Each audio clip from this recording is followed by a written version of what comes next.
जम्मू कश्मीर के पहलगाम में हुआ आतंकी हमला अपने साथ में कई सवाल भी खड़े करता है कि क्या जम्मू कश्मीर में हालात सामान्य हो गए हैं। देखो, जम्मू कश्मीर में टूरिस्ट बढ़ रहा है। श्रीनगर G20 समिट को होस्ट कर रहा था, लेकिन केवल टूरिज्म को ही तो सामान्य हालातों से हम जोड़कर नहीं देख सकते हैं।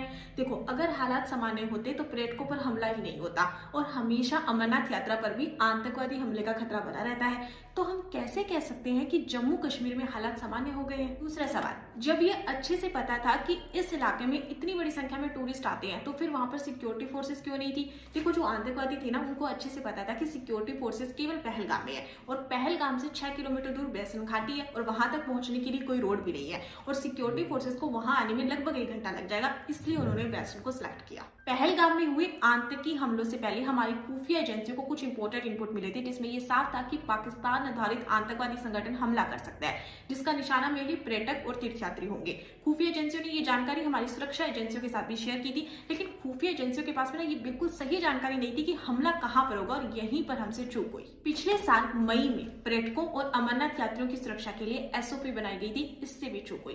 देखो, इन्होंने ना जहां पर आतंकी हमले हो सकते हैं उसके लिए 107 पॉइंट बनाए थे, जिसमें सबसे लास्ट में ओपन एरिया के टूरिस्ट का नाम था और बेसन घाटी को तो इन्होंने सेंसिटिव एरिया में भी शामिल नहीं किया हुआ था। अब इसके लिंक पाकिस्तान से जुड़े हो सकते हैं। देखो, इसका एक रीजन तो ये है कि अभी हाल ही में पाकिस्तान के सेना प्रमुख जनरल आसिम मुनीर ने एक बयान दिया था, जिसमें उन्होंने कहा था कि कश्मीर हमारे गले की नस है। दूसरा, इस हमले की जिम्मेदारी TRF ने ली है। TRF लश्कर ए तैयबा का फ्रंटल आउटफिट है और इसके कमांडर सैफुल्लाह कसूरी इस हमले के मास्टरमाइंड है। इस हमले के बाद में भारत सरकार ने 5 बड़े डिसीजन लिए। पहला, सिंधु जल समझौते पर रोक लगा दी। दूसरा, अटारी वाघा बॉर्डर बंद कर दिया।